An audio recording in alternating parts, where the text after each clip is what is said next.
Merci Seigneur. Si tout le monde est prêt, tout le monde est assis, on va commencer.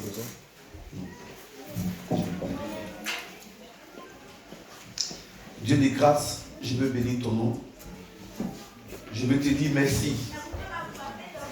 Parce que tu es bon.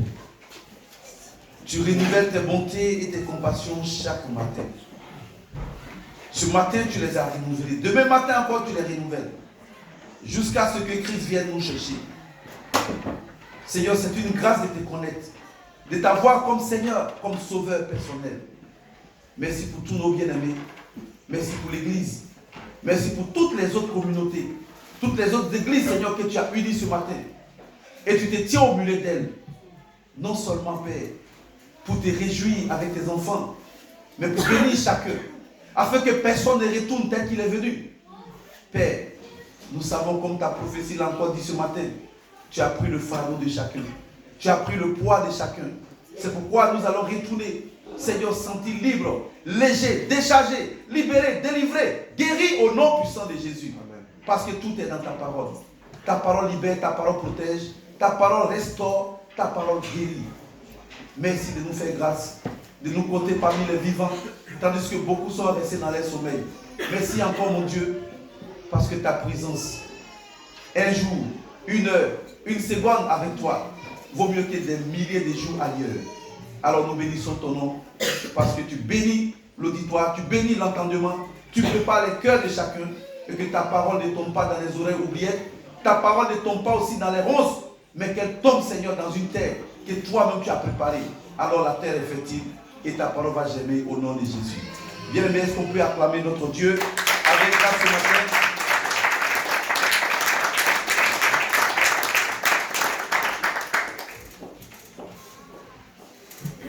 Amen. Ce message a été donné le 8 mai 2022. Mais ne vous en faites pas. C'est le thème seulement qui est le même. Le contenu a changé. Le thème est le même, mais ce n'est pas le même contenu. Donc vous allez entendre le thème, mais on parlera d'autres choses. Amen. Voilà. Bien aimés, nous allons parler de l'atmosphère ce matin. L'atmosphère spirituelle. L'atmosphère spirituelle. Je l'avais déjà enseigné, comme je l'ai dit, le 8 mai 2022. Et aujourd'hui, le 3 décembre 2023, on va encore parler de ça. Donc, comme je l'ai dit, pour ceux qui se rappellent de ce thème, oui, ne vous en faites pas, le contenu est différent. Ceux qui étaient à la veillée ont vu qu'on a vécu quelque chose de plus particulier. On a vécu un moment de grâce, un moment de bonheur. Le Seigneur nous a visités. Et je voudrais vraiment qu'on demeure dans ce temps et dans cette atmosphère qui nous a tous impactés pendant la veillée. Et depuis la création de cette église, l'une de notre mission que je dirais importante, bien aimé, c'est de préparer le peuple à demeurer dans l'atmosphère spirituelle conduite par l'Esprit de Dieu. Et ça, ce n'est pas facile. Pourquoi? On a écouté ce matin encore cette prophétie qui dit « Je vais prendre ton poids, je vais prendre ton fardeau ». Une fois qu'on sent ces choses, l'atmosphère n'est plus la même. Voilà. On vit certaines choses qui font que on perd la joie, on perd l'envie, on perd certains trucs et on ne sait pas comment faire. Et l'atmosphère change. On est triste. La tristesse règne autour de nous. Alors le but, comme je l'ai dit, c'est de préparer l'église à retrouver l'atmosphère préparée par Dieu. L'atmosphère qu'on retrouve dans la présence de Dieu. L'atmosphère qu'on vit quand on est avec le Seigneur. Alors bien aimé, nous sommes là pour préparer et que nous puissions garder ces moments et continuer à les vivre. Ce n'est pas un petit temps, mais les vivre continuellement. Quand on est sorti de la veillée, je sens que pendant toute la journée, d'autres disent « Ah oui, mais c'était bon, c'était bon, c'était bon. » Mais je ne voudrais pas qu'on oublie et qu'on reste dans ce moment. Et qu'on reste dans ce temps. Amen. Quand nous sommes tous dans l'atmosphère, on vit les choses spirituelles. Parce qu'on est capable de les sentir. On est capable de baigner dans la présence de Dieu. On est capable de sentir la présence de Dieu et de rester, de demeurer dans cette présence. Amen. Alors, un verset qu'on va lire, Jean 1, le verset 51. Jean nous dit, en vérité, je vais le lire pour qu'on avance. Vous verrez désormais le ciel ouvert et les anges de Dieu monter et descendre sur le Fils de l'homme. Vous verrez le ciel ouvert et les anges qui vont descendre. Autrement, Dieu est en train de nous dire que nous allons voir aussi les anges. D'autres les ont déjà vus. Des gens ont déjà vu les anges. Qui se rappelle de quelqu'un qui a déjà vu les anges? D'accord. Merci Seigneur. Alors, en principe, j'ai envie de vous dire, peuple de Dieu, ce matin, oui, je permets à ma fille de s'asseoir, ce ne sont pas seulement les anges, mais les chrétiens devaient changer par sa présence. Le chrétien devait changer par sa présence l'atmosphère spirituelle de manière positive. De sorte que tout le monde ait envie de te voir, de te toucher, d'être avec toi. Que les gens aient envie de préférer ta compagnie. C'est ça. Le chrétien a la capacité de changer l'atmosphère autour de lui. Quand tu arrives quelque part, les gens doivent sentir. Non, il y a quelqu'un qui est rentré là. Quand tu rentres dans une maison qui est embrouillée, tout le monde doit être là. Waouh! Mais qu'est-ce qui se passe? Et on sent la paix. On sent tous devenir calme. On sent l'envie, on sent l'amour. Et les gens, quand tu n'es pas là, on dit, mais il y a quelqu'un qui n'est pas là aujourd'hui. On doit chercher, bien aimé. On doit te chercher quand tu n'es pas là. Parce que ta présence change les choses. Mais si malheureusement, ta présence pourrit les choses, parfois personne n'a envie d'être avec toi. Quand tu n'es pas là, les gens sont contents. C'est pas bon. Le chrétien ne fait pas comme ça. Le chrétien, quand il n'est pas là, c'est pourquoi moi je dis, honnêtement, quand je ne vois pas un, je ne suis pas à l'aise. Parce que pour moi, vous apportez tout. Alléluia. Amen. Pour moi, chaque frère, chaque soeur ici apporte quelque chose. Ta présence laisse un vide. Et ce vide-là, personne ne peut le combler. Rien ne peut le combler. Moi, je veux qu'on puisse toujours ensemble. Amen. Bien aimé, c'est ça. Les anges apportent quelque chose. Mais toi, tu as plus que les anges. Tu as l'Esprit de Dieu en toi. Tu as Dieu en toi. Et quand tu te déplaces, tu fais déplacer Dieu, bien-aimé. Alors ta présence devait apporter tout. Ta seule présence devait suffire pour que les gens retrouvent la paix. Pour que les gens retrouvent le sourire. Pour que celui qui pleurait, il essuie ses larmes. Parce qu'il s'attend à recevoir quelque chose de positif. Mais si tu es pessimiste, au moment où l'autre te dit on va avancer, que tu dis ah non, non, non, non. Souvenez-vous, quand Moïse a envoyé les espions à Jéricho, on ne va pas le lire, ça ne faisait pas partie. La Bible dit qu'ils étaient 12. Mais parmi les 12, il n'y avait que 2 qui ont compris l'atmosphère spirituelle venant de Dieu. Les 10 autres, et ils voyaient l'atmosphère venant du diable. Bien aimé, Satan règne, c'est vrai. Mais Dieu nous a fait maître désormais. Amen. Satan règne, il est le roi de ce monde, c'est vrai. Mais la Bible dit que tu es dans ce monde, mais toi tu ne fais pas partie de ce monde. Et quand tu te déplaces, bien aimé, c'est comme un ambassadeur qui se déplace. Quand tu te déplaces, c'est comme un président de la République qui se déplace quelque part en pays étranger. Il y a un cortège qui te suit. Il y a une armée qui te suit. Tu n'as rien à craindre. Même si tu es dans un monde en proie à toutes sortes de mal aujourd'hui, tu es différent. Parce que Dieu vit en toi. Alléluia. Dieu vit en toi. L'Esprit de Dieu vit en toi. Le Saint-Esprit est Dieu. Il est en toi, il est en nous. Quand on se déplace, on parle avec lui. Et là où il y a Dieu, imaginez quelle sorte d'armée nous accompagne. Quand le président se déplace, vous voyez la colonne d'armée qui l'accompagne. Et quand l'armée de Dieu même se déplace, bien aimé. Tout à l'heure, notre soeur le disait. Le serviteur disait, Dieu ouvre les yeux de vos fils pour qu'ils voient l'armée qui est avec nous. Et quand tu as ouvert les yeux de Géasi, waouh, il était serein. L'atmosphère spirituelle qui est autour de nous, bien aimé, doit faire de sorte qu'on soit toujours serein. Amen. Amen. Sois toujours serein, parce que l'atmosphère qui est autour de toi, bien aimé, il faut qu'un jour Dieu te fasse grâce, que tu vois, qu'il ouvre tes yeux pour que tu comprennes ces choses.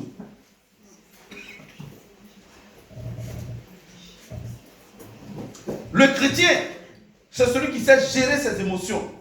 Amen. Celui qui sait gérer son tempérament. Amen. Celui qui est optimiste, celui qui est positif. Amen. Celui qui est patient. Amen. Alors quand tu trouves les gens qui vivent des choses, bien aimé, ne t'en fais pas. Dieu est avec nous.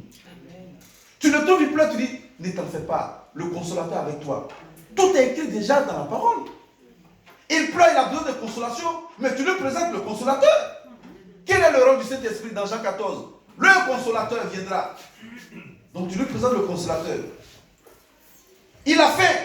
Il est dans des besoins. Tu dis, ne t'en fais pas. Le Seigneur dit de lui faire connaître tes besoins. Et il va te répondre. Il n'est pas là. Tu lui dis, mais ne t'en fais pas. Par les meurtrissures de Jésus, nous avons été guéris. Alors reçois la guérison. Bien aimé, ta présence. Avec tout ce que tu as reçu. Quand tu pars et que tu retrouves quelqu'un, peu importe les conditions dans lesquelles la personne se trouve, elle est soulagée. Elle est convaincue. Elle est satisfaite. Et tu changes l'atmosphère dans sa vie. Amen.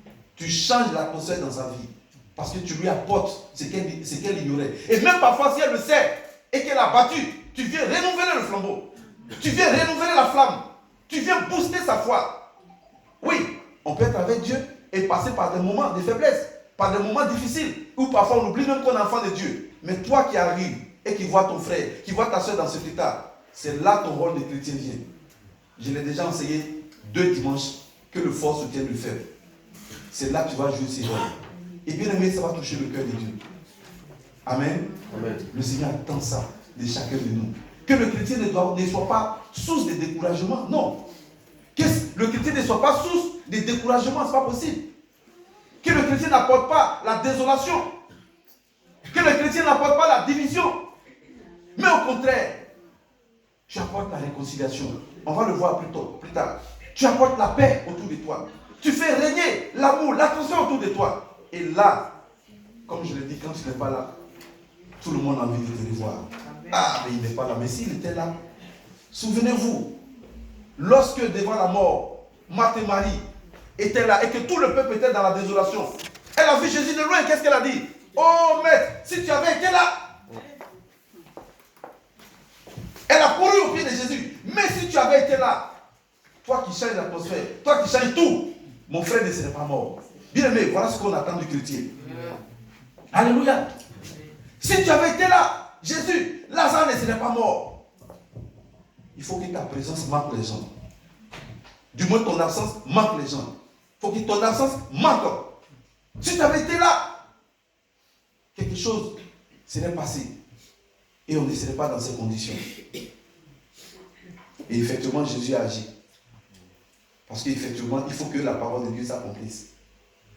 Et ce qui causait toutes ces désolations, ces lamentations, ces pleurs, Jésus a apporté la solution. Et il dit, il te donne la capacité, ce pouvoir d'apporter aussi les mêmes solutions.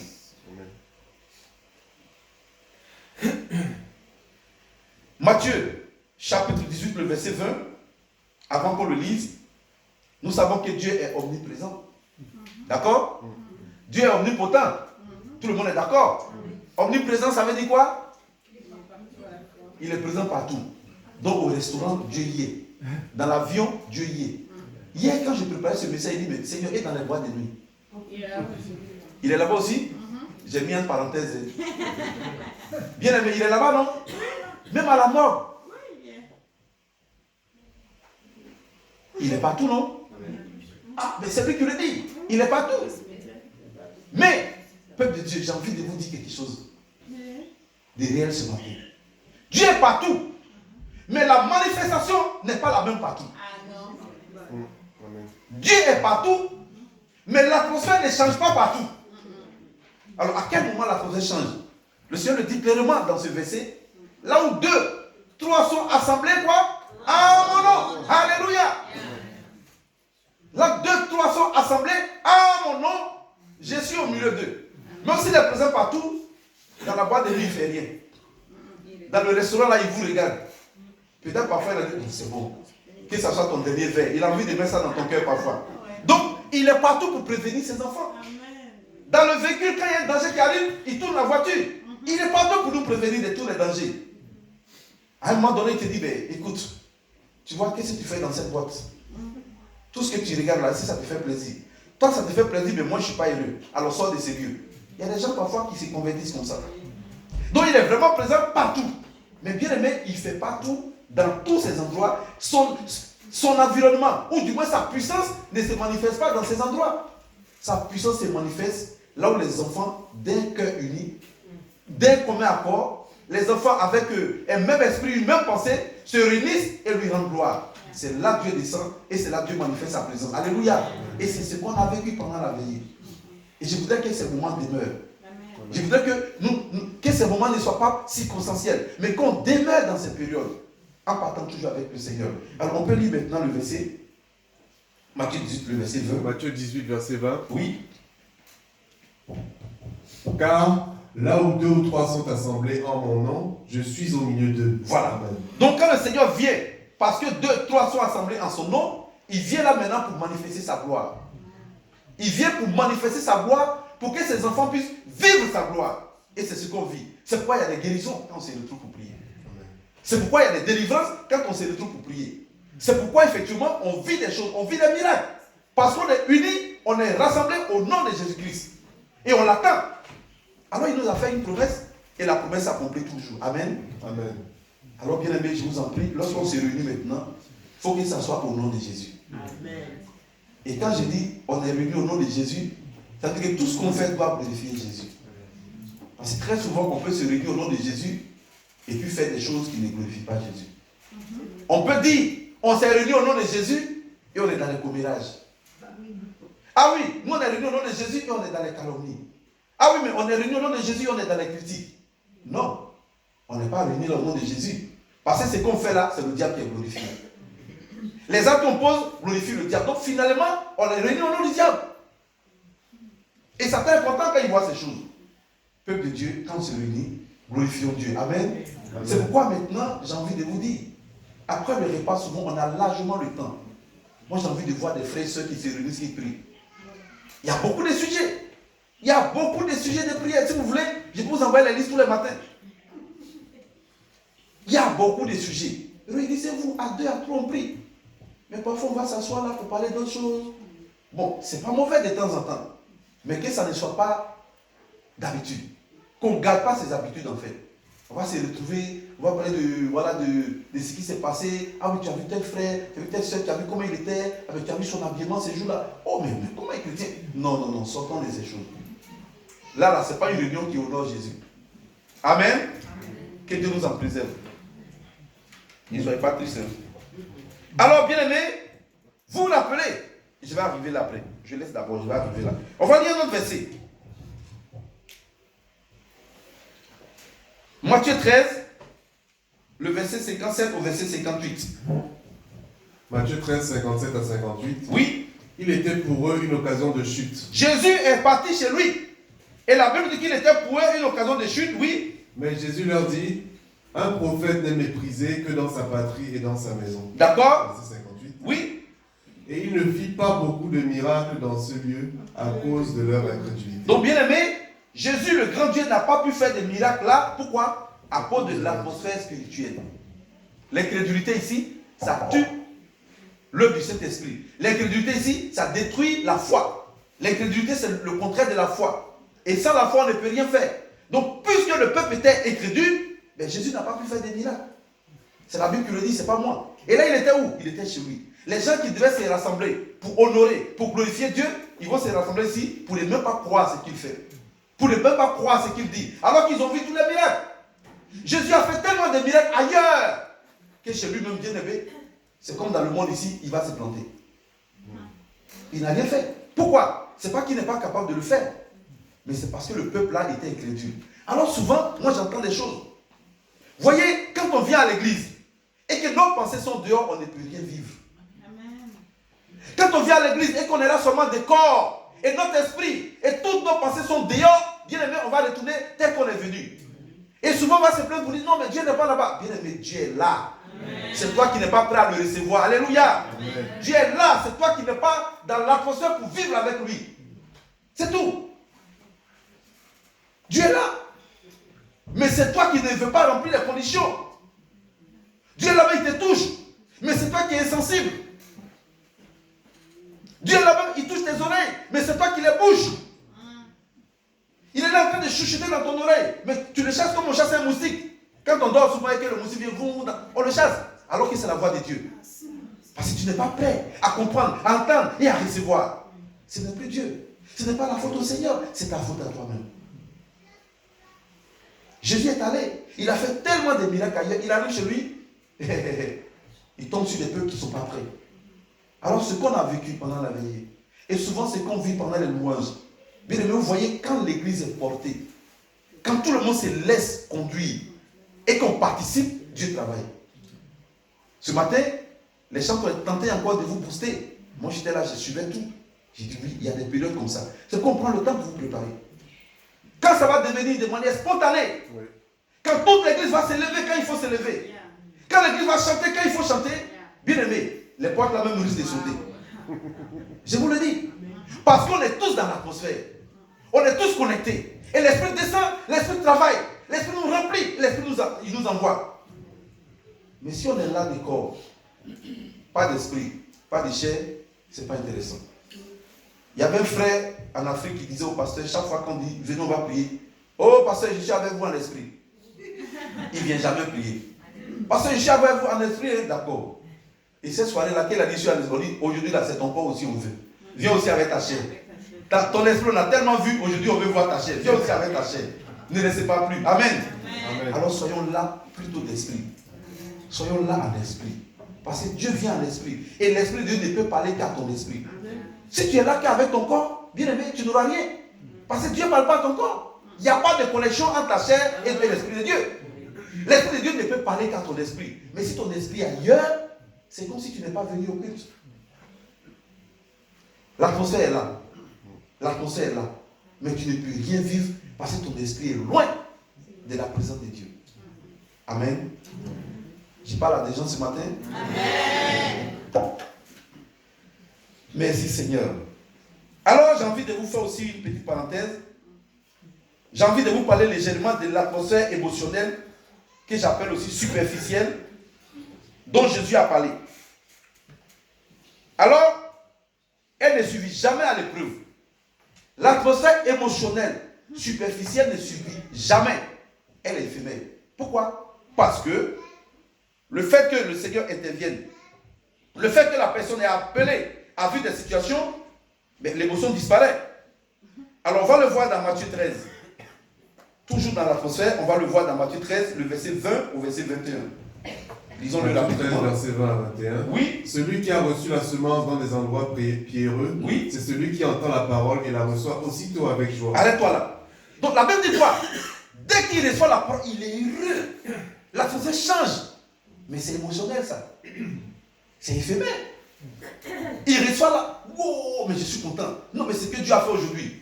Il arrive au portail là. Il oublie. Ou il arrive au portail, une petite situation se présente, il oublie. Non, mais là, Dieu a parlé de l'amour. Il a dit d'aimer nos ennemis. Ah non, mais moi je vais aimer tout le monde maintenant. Ah non, ça c'est fini. Il va faire un vœu devant Dieu. Seigneur, là je promets que je vais aimer tout le monde au quartier. Il arrive au portail. Peut-être la personne avait claqué la porte. Je ne sais pas, mon fils dit claquer la porte, mais ça c'est autre chose. Mais peut-être la personne a ces jours-là et qu'est-ce que je peux dire déjà? Dites-moi quelque chose, aidez-moi. La personne a fait quelque chose. Même pas marcher sur ça, c'est encore. Écoutez, la personne est passée un jour et puis elle n'a pas salué. Ah oui, ça aussi. Et puis il dit, lui là il ne salue pas. Il pense que moi j'ai son temps. Moi je peux le saluer aussi. Et ces jours-là, on prêche l'amour, on prêche le pardon. Seigneur, je suis prêt maintenant. Même tous ceux-là même qui m'ont giflé. Tous ceux-là même qui m'ont fait du mal. Même ceux-là même qui ont jeté la poubelle devant ma maison. Parce que j'ai déjà vu ça à Paris. Les gens sont allés verser des poubelles devant la maison des voisins. Tous même ceux qui m'ont fait du mal, je suis prêt à pardonner à tout le monde. Il arrive au portail, la personne qui n'a pas pu dire bonjour, peut-être elle avait une pensée. Il la voit, la personne lui dit bonjour. C'est vrai. La dernière fois tu m'as dépassé, non? Son Jésus était content, je vais le saluer. Bien, mais l'atmosphère change immédiatement. Alors qu'il venait d'être content dans l'église. Il venait d'être heureux là. Et là, Dieu va permettre que ce soit l'autre même qui le salue. C'est l'autre même qui va faire le premier pas. La personne a dit, alors voisin, comment tu vas? Moi, je n'ai pas ton temps, hein. C'est maintenant que tu me salues. Toujours quand tu me vois dans l'escalier, là, tu me dépasses, non? Mais bien aimé, Dieu donne l'occasion là pour que vous saluiez. Il y a un départ que Dieu vous donne, profitez. pas ramener ce qui est passé. Pour pas ramener qu'il y a 10 ans, vous êtes dans l'escalier, vous ne vous saluez pas. Et là, on détruit l'atmosphère. La joie qu'on vient d'avoir là, le diable vient de la voler comme ça. Continue la lecture s'il te plaît. Verset 21. Oui. Il en reçoit ensuite avec joie. Oui. Mais il n'a pas de racine en lui-même. Il n'a pas de racines. Il manque de persistance. Oui. Et dès que survient la tribulation ou une persécution à cause de la parole, oui. Il y trouve une occasion de chute. Donc il va chuter. La parole est éprouvée. Je vous ai déjà dit plusieurs fois ici. Toute parole de Dieu est éprouvée. Si elle n'a pas de racines. Donc on va te prêcher l'amour, Dieu va permettre que tu manifestes l'amour. On va te prêcher le pardon, Dieu va permettre que tu manifestes le pardon. Autrement, tu chutes. C'est ce que la Bible dit ici. Donc la personne qui est contente, qui va dire, ah ben Seigneur, je suis prêt même à pardonner à tous ceux-là qui ont mis même des cafards dans ma maison. Le voisin lui dit bonjour, il ne répond pas. Occasion de chute. Je me rappelle aussi, ça me rappelle parce que je connais un frère qui avait sa maison infectée parce que les voisins ont déposé. Ils ont fait exprès pour mettre une poubelle de cafards devant sa porte. J'étais chez ce frère. C'est dur, hein, les amis. Et des gens vraiment qui ont un cœur conduit par le diable. Il y en a. Et la maison du monsieur est infectée. Quand tu rentres, tu t'assois dans les canapés, tu regardes autour de toi. Tu fais 10 secondes chez lui, mais il y a au moins un cafard qui rentre dans ta poche pour rentrer chez toi. Ils ont fait tout pour enlever tout le monde dans le bâtiment et une armée est venue avec des bombes, tout, mais je ne sais pas s'ils ont réussi. Alors, bien aimé, Dieu veut qu'on garde l'émotion. Dieu veut qu'on garde surtout l'atmosphère. Ce n'est pas l'atmosphère conduite par l'émotion, non. C'est éphémère. Alors soyons vraiment avec le Seigneur. Amen. Amen. Celui qui a reçu la semence ici, il est content, il est heureux, mais dès qu'il y a une épreuve, il oublie. Donc l'atmosphère émotionnelle, ça peut faire du bien pour un temps. C'est pas mauvais. La Bible ne dit pas de ne pas être content quand il faut l'être. Ça peut faire du bien pour un temps. Mais si toi tu n'arrives pas à garder ce bien, si tu n'arrives pas à garder le souvenir du bien, si tu n'arrives pas à conserver ce bien, malheureusement ce bien-là, le mal va sortir. Et la joie va se transformer en tristesse. Et je dirais encore l'atmosphère émotionnelle, effectivement, c'est circonstanciel. Quand je préparais ce message, je me suis rappelé, il y a 4 ans en arrière, quand la France avait gagné la Coupe du Monde. Bien aimé, toute la France et les pays qui aiment la France ont dansé pendant combien de jours? Pendant combien de jours? Pendant des semaines. On était là contents, tout le monde sautait, tout le monde gambadait. Et 4 ans après, quand on l'a perdu, qu'est-ce qui s'est passé? Voilà l'atmosphère émotionnelle. Ce n'est pas de Dieu ça. C'est quoi? Je suis désolé de vous dire. Souvent on prie pour les choses du monde. Oui Seigneur, je veux prier pour gagner à la loterie. Je veux prier pour gagner tel jeu. Dieu n'est pas dedans. Je vais vous décevoir ce matin. Dieu n'est pas dans ça. Tout ce qui fait plaisir à la chair, Dieu n'est pas dedans. Dieu accompagne les choses spirituelles. Mais Dieu ne va pas te défendre, voilà, de profiter du plaisir de la chair. Non, ce n'est pas un péché. Mais Dieu, il est là, il regarde, il dit, bon, qu'il soit content. C'est quoi? Il dit, jeune homme, réjouis-toi. Mais n'oublie pas qu'après, il y a des comptes à rendre. Donc quand tu es en train de te réjouir, il faut connaître les limites. Donc Dieu n'est pas contre. Amen. Amen. On était heureux. Mais 4 ans après, on a pleuré. Donc l'atmosphère qu'on avait, l'atmosphère de joie, de bonheur qu'on avait, s'est transformée en tristesse. Parce qu'on a perdu la coupe.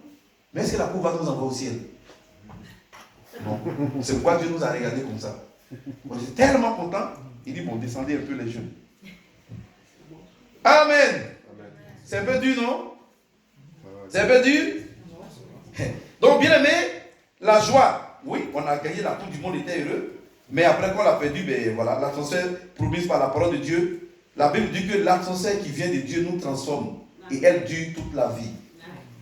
Jusque dans l'éternité, quelles que soient les circonstances. Amen. Donc l'atmosphère qui vient de Dieu est éternelle. C'est pourquoi le Seigneur dit que lui-même il est éternel. Alors tout ce qu'il nous donne est éternel.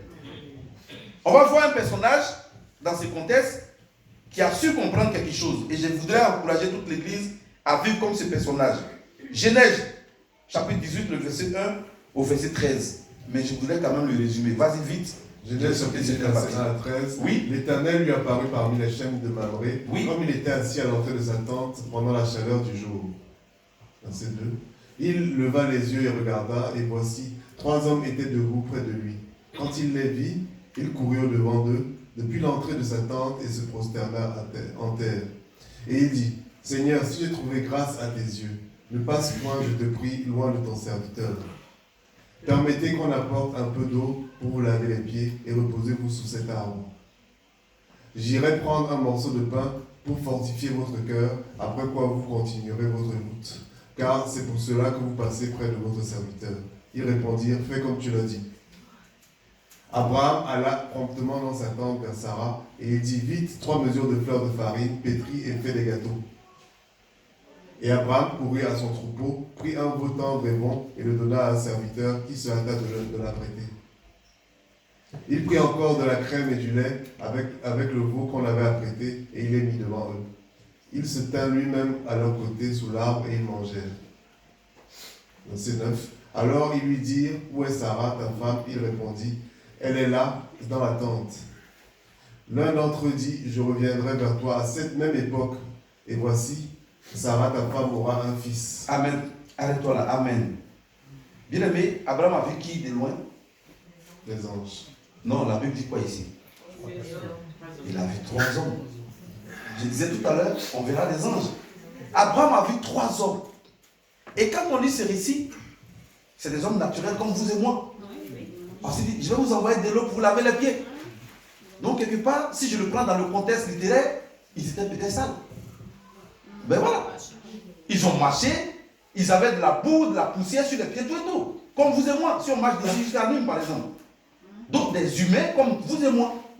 Mais il y a quelque chose qui est un peu bizarre dans ce texte. Abraham va aller devant eux et il va se prosterner. Abraham il connaît la loi de Dieu. Il sait quelle est la puissance de Dieu. Il sait que c'est Dieu seulement qu'il faut adorer. Mais il va quand même se prosterner devant ces personnes. Il va les inviter chez lui. À vue d'œil, pour qu'on gagne un temps, 3 hommes à vue d'œil. Mais bien aimé, Abraham savait là, à l'intérieur de lui, qu'il avait en face le surnaturel. Amen. Abraham avait la révélation que là, ce n'est pas des hommes ordinaires. Ils sont extraordinaires. C'est le surnaturel lui-même qui s'est déplacé vers toi. Beaucoup de commentateurs théologiens parlent de la Trinité ici. Le Père, le Fils et l'Esprit. Voilà, mais je ne vais pas m'attarder là-dessus. Donc ces 3 hommes, ici, c'est le surnaturel. Bien aimé, le surnaturel, quand il apparaît, le naturel disparaît. Le surnaturel change le naturel. C'est pourquoi Abraham les a reçus ainsi. L'Esprit a révélé à Abraham qui étaient ces 3 hommes. Amen. Amen. Et pourquoi l'Esprit a révélé à Abraham? La Bible dit qu'Abraham demeurait là, dans l'atmosphère spirituelle, de sorte qu'il a su discerner. Amen. Il demeurait là, dans ce silence, dans ce secret, comme Jésus l'a dit. Quand tu veux prier, rentre dans la maison, dans le secret, le Père te voit. Abraham était ici dans son lieu secret. Et dans ce lieu secret, il a compris, il a vu, il a su de loin que ça, ce n'est pas des vrais hommes. Ils sont surnaturels. Alors bien aimé, la suite, vous la connaissez. Ces hommes ont changé le naturel dans la vie d'Abraham en surnaturel. Lui et sa femme. Même si au début, elle ne croyait pas, ce n'est pas l'objet de l'étude ici, mais le naturel a été changé. Sarah a eu son enfant quand ils sont revenus l'année suivante. Amen. Amen. Il faut qu'on garde ces surnaturels. Il faut qu'on garde l'atmosphère. Il faut qu'on soit peuple de Dieu. De la même façon qu'il existe aujourd'hui l'atmosphère naturelle, il existe aussi l'atmosphère spirituelle qui peut régner sur nous. Je vais profiter maintenant pour définir l'atmosphère. Mais avant de définir, nous devons comprendre ici que nous devons mener des actions qui vont toucher le cœur des anges qui nous visitent. Et les anges sont au milieu de nous aujourd'hui. Même à la maison, ils nous voient. Alors nos actes doivent toucher les cœurs des anges. Nos actes doivent les pousser à changer notre naturel, à changer notre vie inerte, à changer nos échecs, à changer les maladies en guérison. Nos actes doivent pousser, oui, pour que les anges arrivent à changer, pour que le naturel qui était bloqué en nous, le naturel qui était inerte, le naturel d'échec, bien aimé, se change en surnaturel éclairé, en surnaturel libéré, en surnaturel de réussite, en surnaturel de succès dans toutes les entreprises que nous allons faire. Amen. Amen. Pourquoi? Parce qu'on aura fait ce que Dieu attend. Ce n'est pas les anges ici qui ont dit à Abraham, ils avaient fait. Mais Abraham a reçu dans son cœur et il a posé ses actes. Alors changeons l'atmosphère. Quand il s'agira des choses de Dieu, parce que Dieu voit tout ce que vous faites. Dieu voit tout ce que nous faisons. Et il attend que chacun intervienne. Il attend que chacun réagisse. Le Seigneur nous regarde. Alors je disais, je vais définir l'atmosphère. L'atmosphère, c'est un cadre invisible, constitué d'entités, de forces, de puissances et d'influences spirituelles qui ont des conséquences visibles sur la vie des hommes. Alors donc ça peut être du mauvais sens et également du bon sens. C'est ce que nous appelons généralement l'environnement spirituel. Et la plupart des problèmes que les hommes rencontrent ici-bas, bien aimés, sont souvent liés à l'état de l'environnement dans lequel nous sommes. La plupart de ce que nous vivons. À un moment donné, on a entendu quoi? Qu'il y avait Ebola. Mais Ebola était dans un rayon, dans un pays. Donc si tu vas dans un pays, tu deviens la maladie. Je connais le premier homme, le premier médecin allemand qui est mort de cette maladie. C'est un Allemand, mais qui s'était retrouvé dans ce pays et qui a chopé le virus, malheureusement qui en est mort. Donc l'environnement, ça joue beaucoup. On a parlé récemment, on parle aujourd'hui du Covid. Mais si quelqu'un a la maladie et qu'il est dans un rayon et que tu es là-bas, mais tu prends la maladie. C'est pourquoi je dis, l'atmosphère, effectivement, joue sur la vie de tout le monde. Ça peut être positif comme aussi négatif. Mais ce qui est important, c'est ce que Dieu nous donne. L'atmosphère dans la présence du Seigneur, ça change le négatif en positif. Amen. Amen. L'atmosphère avec Dieu change le négatif en positif. L'atmosphère avec Dieu change la maladie en guérison. L'atmosphère avec Dieu change la mort en vie. Amen. C'est pourquoi Lazare est venu à la vie. Avant que Jésus ne vienne, l'atmosphère était là, c'était la mort qui régnait. Quand vous lisez Jean 11, c'est la mort qui régnait sur ces lieux. Tout le monde était enveloppé de tristesse, de désolation. Mais quand Christ est venu, bien aimé, il a apporté la vie. Parce que Lazare est ressuscité. Alors la désolation, la tristesse s'est changée en joie. Tout le monde a commencé à chanter, à sauter, à danser et à rendre gloire à Dieu. Parce que Dieu veut toujours changer les choses. Alors est-ce qu'on est prêt à laisser notre atmosphère dans la main de Dieu pour que le Seigneur change tout? C'est la question que j'ai envie de poser aux enfants de Dieu. C'est pourquoi le Seigneur dit, Ephésiens 6:12, mettez-le. La plupart des problèmes, comme je dis, sont rencontrés. C'est par rapport à l'environnement spirituel. Donc, Ephésiens nous dit... Ephésiens 6:12. Oui. Car nous n'avons pas à lutter contre la chair et le sang, oui, mais contre les dominations, contre les autorités, contre les princes de ce monde des ténèbres, contre les esprits méchants dans les lieux célestes. Nous n'allons pas lutter contre la chair et le sang, mais contre les dominations. Donc, ils sont où? On ne les voit pas. Contre les autorités, contre les princes de ce monde des ténèbres. Donc, on ne les voit pas. Ils sont dans les ténèbres. Contre les esprits méchants dans les lieux célestes. Et j'ai envie d'ajouter. Alors, je peux ajouter que je dis... Nous devons coopérer avec l'Esprit Saint bien-aimé pour les chasser. Alléluia. Amen. Nous n'allons pas lutter contre eux, mais nous coopérons. Nous laissons le Saint-Esprit pour que lorsque nous avancions, ils fuient. Mais c'est ça la délivrance.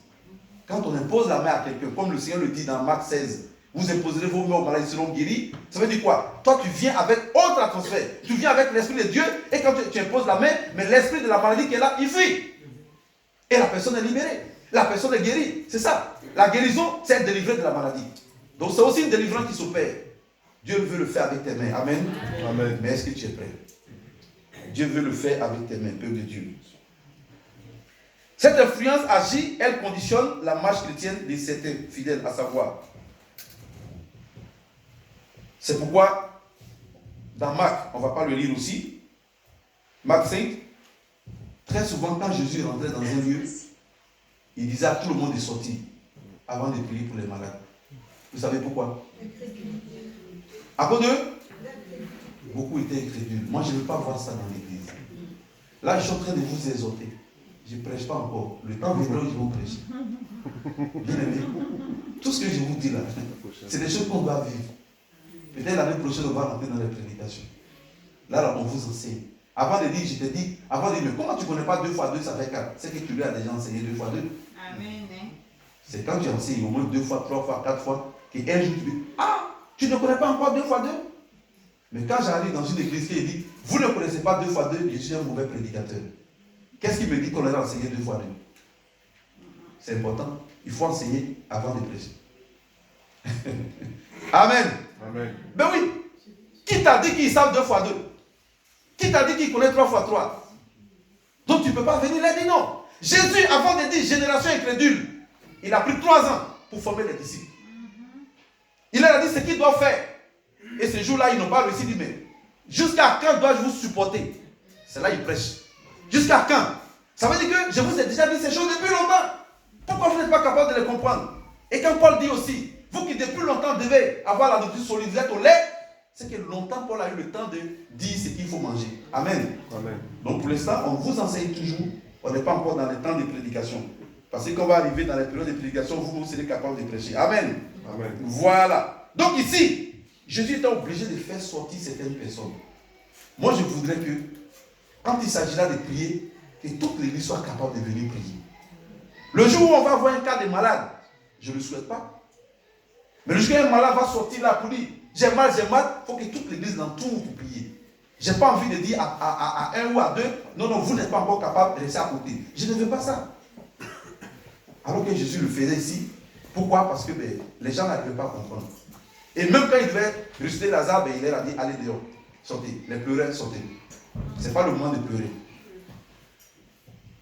L'atmosphère spirituelle doit nous conduire.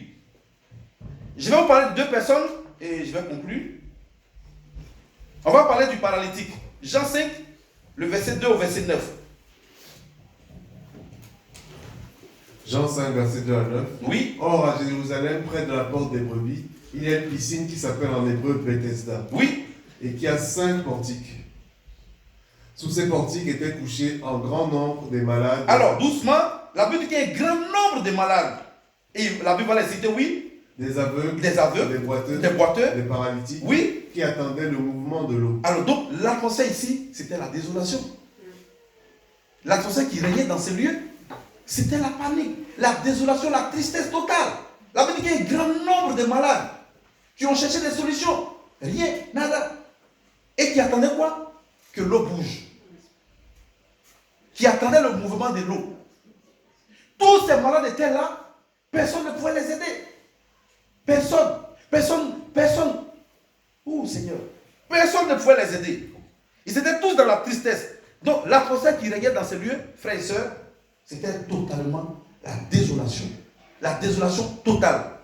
Alors qu'est-ce qui va se passer par la suite? Ils attendaient le mouvement de l'eau. Oui. Car un ange descendait de temps en temps dans la piscine. Oui. Et agitait l'eau. Oui. Et celui qui descendait le premier après que l'eau avait été agitée était guéri. Donc bien aimé, c'est ce que j'ai dit. Quelle sa maladie.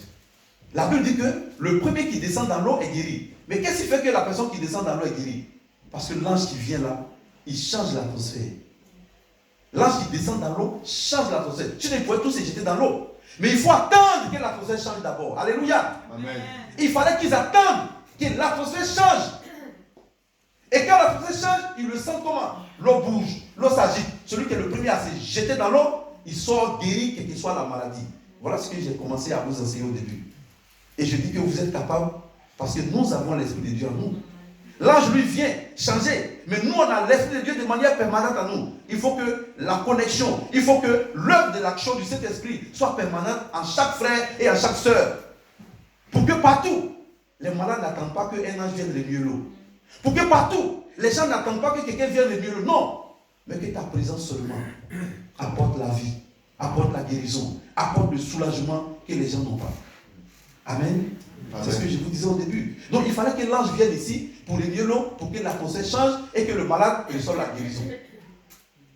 Donc tant que l'ange ne vient pas, mais ils sont toujours tristes. Continue la lecture s'il te plaît. Là se trouvait un homme malade depuis 38 ans. Alors il y a quelque chose qui va se passer. Oui. Jésus l'ayant vu coucher et sachant qu'il était malade depuis longtemps, lui dit: veux-tu être guéri? Bien aimé, pendant la veillée, j'ai dit quoi? Dieu attend qu'on soit précis. Il y a des prières qu'on fait souvent dans le vide qui n'ont pas de réponse. Je vous avais dit, voilà un autre exemple. Le Seigneur veut que tu sois précis dans ta demande. Il a trouvé cet homme qui est malade. Jésus est omnipotent. Et aussi il est omniscient. Donc il sait toutes choses. Il va trouver un malade qui est là depuis 38 ans. Bien aimé, 38 ans de sa vie. Couché là. Est-ce que Jésus ne connaissait pas son besoin? Mais va encore poser une question. Réglez la question là. Veux-tu être guéri? Le malade pourrait dire: non, non, Seigneur, laisse-moi sur mon lit ici, je suis content, je me plais là. Il y avait une femme en Hongrie, une de mes interprètes, vraiment très, très, très gentille, mais qui ne voit pas. Mais elle est forte et ponctuelle. Tu lui donnes rendez-vous à 8h, 8h moins 5 qu'elle est là. Elle prend le métro, elle prend le bus, elle s'est lancée, mais elle est toujours là. Je dis, mais comment elle fait, Seigneur? Elle n'est jamais en retard. Et dites, Dieu fera grâce, je vais la faire venir ici. Parce qu'elle a envie de venir en France. Elle est très gentille, cette jeune demoiselle. Mais, un jour, je lui ai dit, parce que j'ai été à un programme, et à la veillée, je vais juste vous montrer la partie où Dieu a fait grâce à une femme qui a ouvert les yeux. Le Seigneur a ouvert ses yeux, c'est pas moi. Et donc, elle a entendu, et on parlait de ça.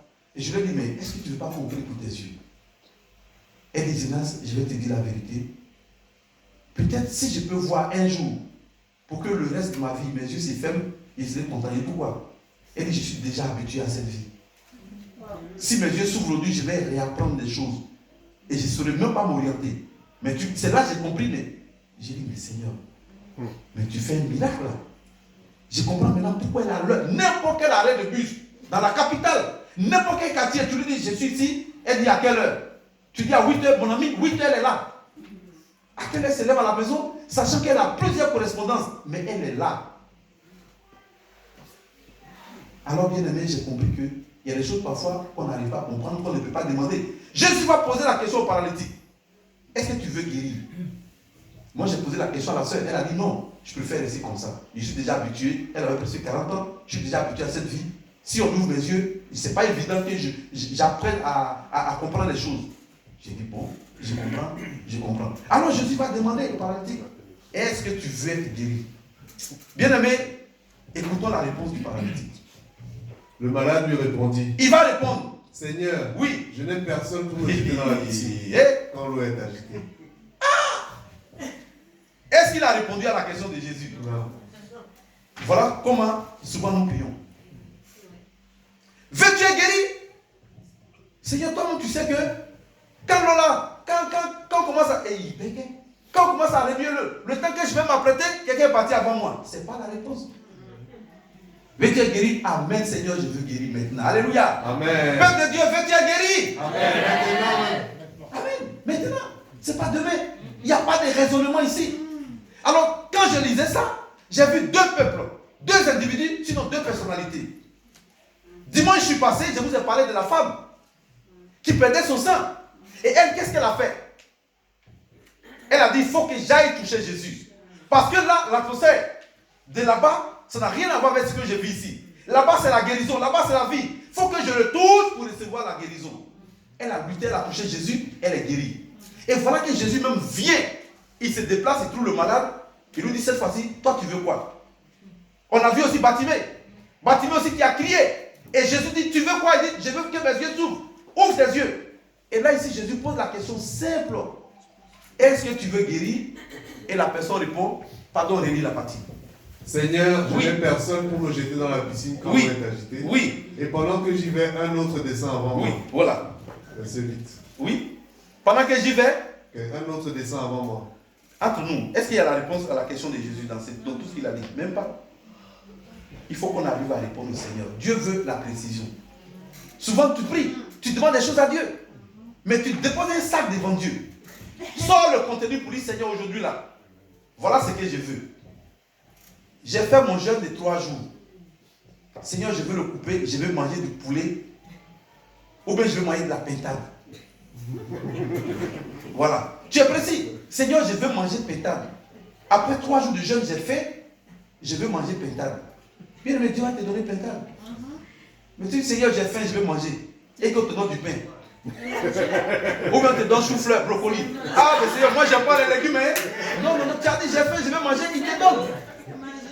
Seigneur, j'ai faim, je veux manger. Ah bon, tu as faim?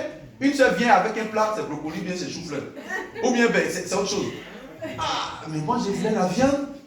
Mais ça, c'est que des légumes. Hein? Oui, mais la chair qui vient chez toi, elle est végétarienne. Donc, elle va t'apporter ce qu'elle mange. Mais tu as dit, j'ai faim. Mais j'ai faim, je veux manger. Dieu il te donne la nourriture. Soyons précis, il peut te dire. Alléluia. Amen. Soyez précis. Tu veux quoi? Est-ce que tu veux guérir? Oui, Seigneur, je veux guérir. Maintenant, Dieu, toi-même, tu sais que, voilà, quand je vais rentrer dans l'eau, mais tu sais ce qui se passe avant, ce qui se passe après. C'est un long discours, mon frère.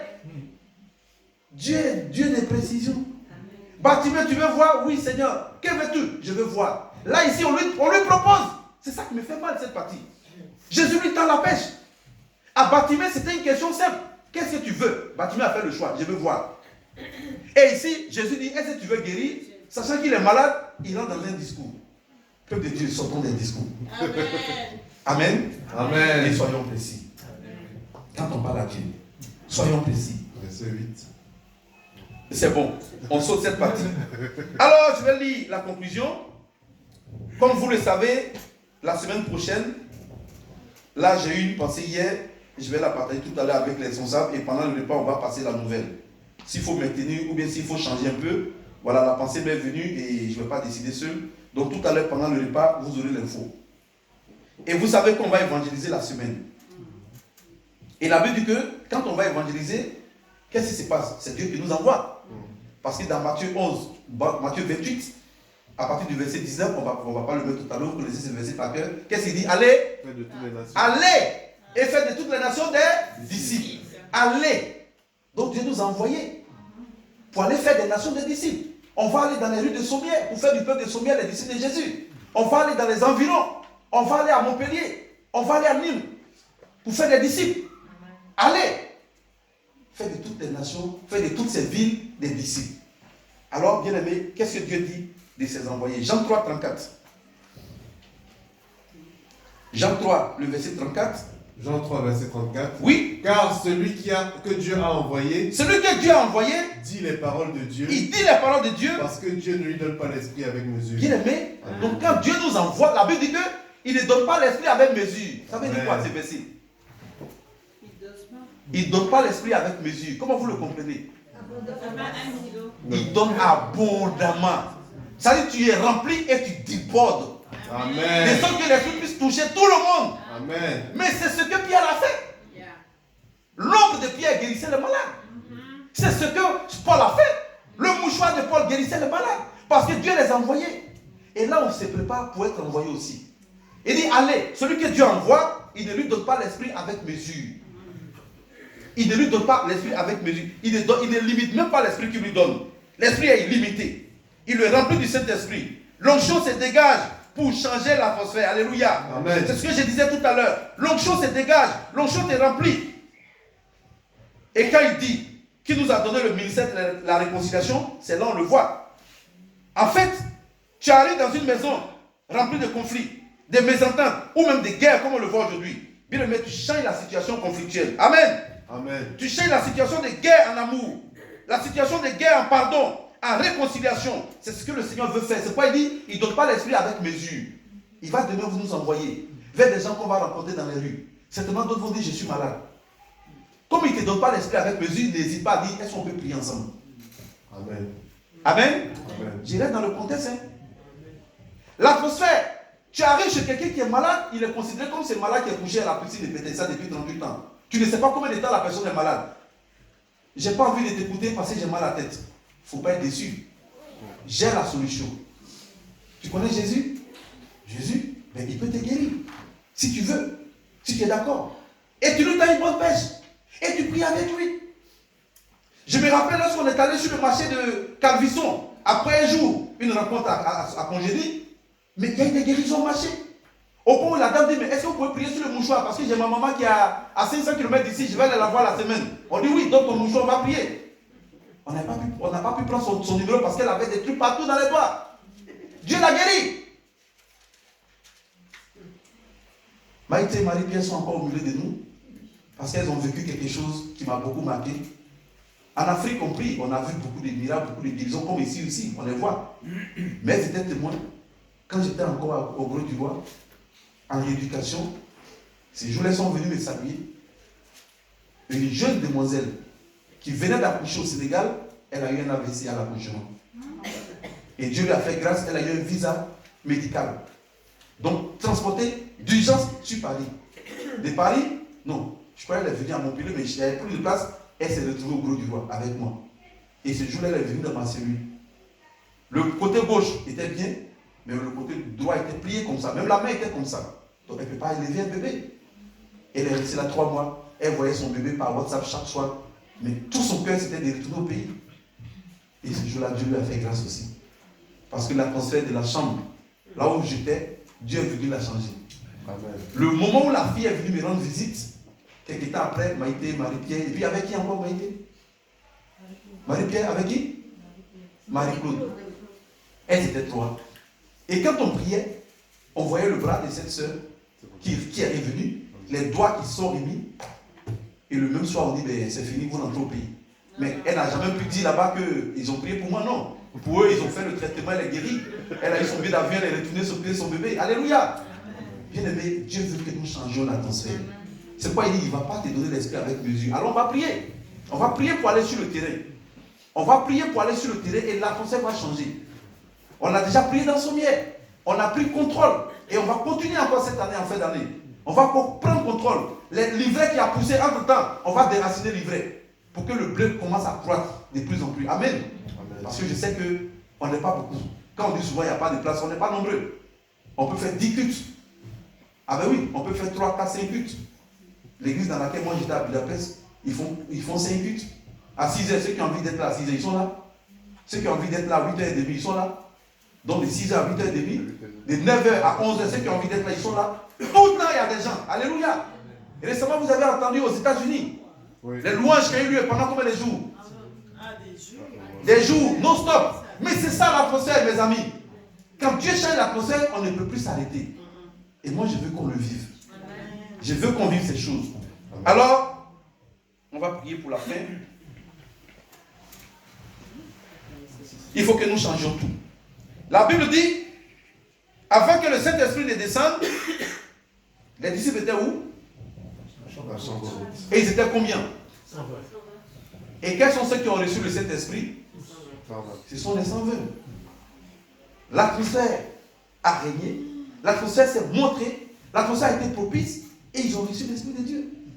Ils étaient unis en esprit, ils étaient d'un commun accord après quand ils ont reçu la puissance de Dieu. Alors moi je voudrais encourager l'Église à vivre ces choses. Soyons unis et laissons le Saint-Esprit encore nous remplir. Laissons le Saint-Esprit changer l'atmosphère. Et en venant ici, soyons là, l'esprit, mais pas des chairs. Même si la chair vient, on n'a pas le choix. Ils sont encore liés, mais soyons là plutôt en esprit. Venons en esprit pour dire, Seigneur, je vais dans ta maison aujourd'hui pour rencontrer, pour vivre quelque chose de nouveau. Moi, je vais dans ta maison pour expérimenter quelque chose de nouveau. Il y a longtemps, j'ai entendu parler de toi. Cette fois-ci-là, je veux le vivre. Bien aimé, ça doit être la prière. Amen. Amen. Voilà, on va se tenir debout et nous allons prier. Je voudrais vous dire déjà que nous sommes dans l'atmosphère du Saint-Esprit. Alors prions pour y demeurer. Seigneur, je veux bénir ton nom. Je veux te rendre toute la gloire, l'honneur et l'élévation. Parce que je crois que l'atmosphère ici est conduite par toi. Et ton esprit est là. Ton esprit est déjà au milieu de nous. Seigneur, tu veux nous mettre encore dans une autre dimension. Tu veux nous conduire, Seigneur, dans une autre dimension avec toi. C'est pourquoi je prie ce matin pour mes frères et sœurs. Père, que nous ne soyons plus loin de toi. Que nous puissions garder l'atmosphère, pas seulement ici, mais en partant de ces lieux, que nous gardions cette connexion avec toi. À la maison, Seigneur, au bureau, au travail, même dans les rues. Nous allons bientôt évangéliser. Si tu as dit que tu ne donnes pas ton esprit avec mesure, alors nous voulons recevoir cette puissance pour aller dans les rues et transformer des vies. Transformer des vies. Apporter la guérison là où la maladie a régné. Apporter la paix. Seigneur, là où il y a le trouble. Là où il y a la désolation, là où il y a la tristesse, apporter la joie. Parce que tu nous donnes toutes ces qualités, tu nous donnes toutes ces facultés. Et tu dis, allez, je suis avec vous. Alors Seigneur, c'est toi qui vas le faire au travers de chacun de nous. Nous allons ouvrir nos bouches et tu vas parler, Seigneur, ce jour-là. Comme tu as fait la promesse à Jérémie. Je bénis ton nom pour mes frères et sœurs. Bien aimés, vous allez répéter après moi, Seigneur Jésus. Seigneur Jésus. Nous voulons te rendre toute la gloire. Nous voulons te dire merci. Pour l'atmosphère. Je vais rester là-dedans. Pas seulement ici, mais dans ma maison, dans mon travail, partout je serai. Que la puissance, que l'onction m'accompagne. Pour que Seigneur, autour de moi, je puisse changer aussi l'atmosphère. Merci, parce que tu m'as choisi. Et aussi tu m'as envoyé. Alors Seigneur, j'ai dit, oui, Oui, je suis prêt. Père, envoie-moi. Oui, je suis prêt. Père, conduis-moi. Pour la gloire de ton nom. Au nom de Jésus. Amen, amen. Merci Seigneur. Merci. Alléluia. Bien aimé, acclamez le Seigneur.